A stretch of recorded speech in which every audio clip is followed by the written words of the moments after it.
O que a Bíblia diz, lá no Salmo de número 106, capítulo 29, ela diz assim: assim o provocaram a ira com as suas invenções, e a peste rebentou entre eles. Então, aqui o salmista está dizendo que por causa das invenções, ou seja, das coisas, das blasfêmias, daquilo que se faz contra o nosso Deus, a peste arrebentou entre eles.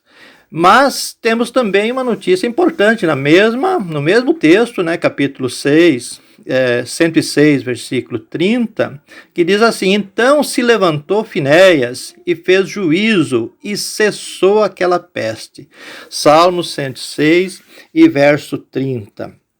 Aqui está um exemplo, meus amados irmãos, do papel da igreja do Senhor, levantar-se em oração, em fazer juízo, ou seja, procurar agradar ao Senhor de uma forma que a peste possa desaparecer do nosso país, porque esse vírus nada mais é do que uma peste que não acomete só o nosso país, mas também tantos outros países, É uma pandemia, ela atinge todos os continentes e praticamente todos os países do mundo.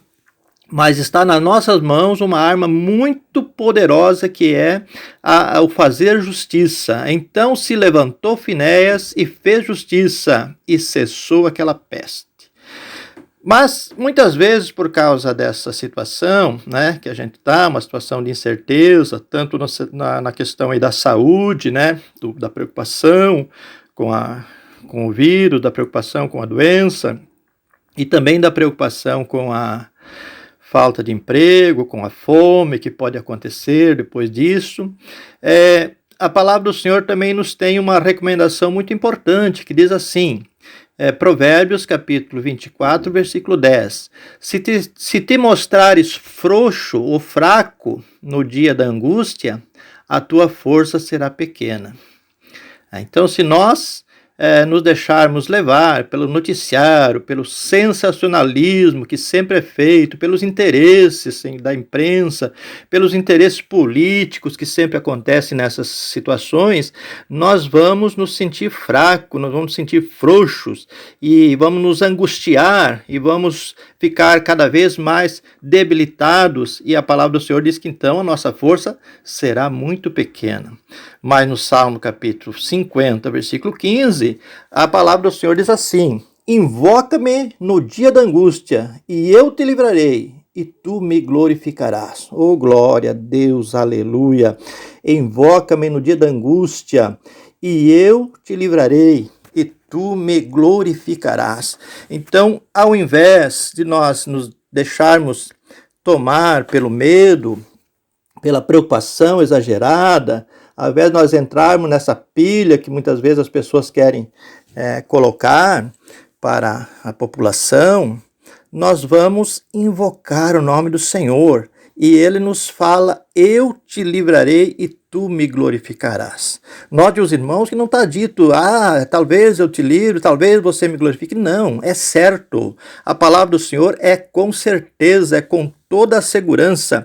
Eu te livrarei e tu me glorificarás. Louvado seja o nome do Senhor. Invoca-me então no dia da angústia, e eu te livrarei e tu me glorificarás. Outro texto da palavra do Senhor, em Números capítulo 1, versículo 7, diz assim: o Senhor é bom, ele serve de fortaleza no dia da angústia e conhece os que confiam nele.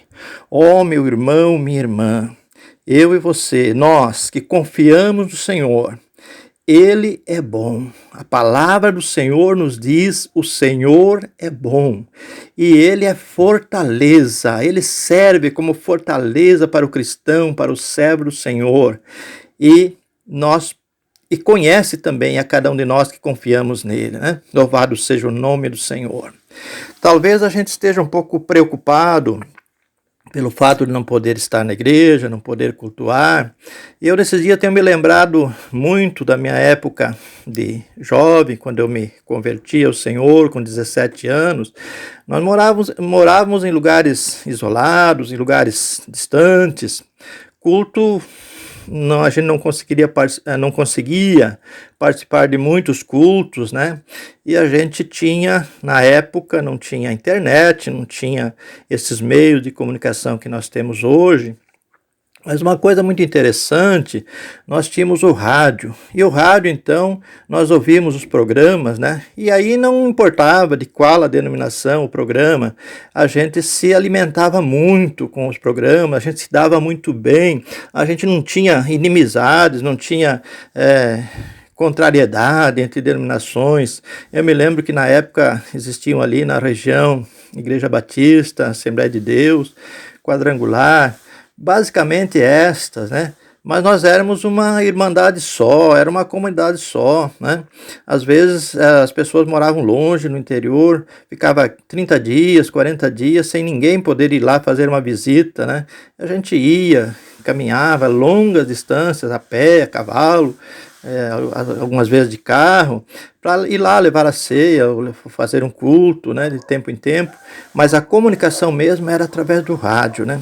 Hoje a gente já abandonou um pouquinho a questão aí do rádio, mas nós temos outros meios, né? E esse meio que nós temos aí para nos comunicar, que é via internet, né, online, é um meio importante, interessante, que nós podemos então transmitir essa segurança, essa alegria, essa força, né, entre nós, os servos do Senhor. Para concluir, eu quero ler o texto lá de Josué, capítulo 1, versículos 8 e 9, que diz assim: Não se aparte da tua boca o livro desta lei, antes medita nele dia e noite, para que tenhas cuidado de fazer conforme a tudo quanto nele está escrito, porque então farás prosperar o teu caminho e serás bem-sucedido. Não te mandei eu? Esforça-te e tem bom ânimo. Não temas e nem te espantes, porque o Senhor teu Deus é contigo por onde quer que andares.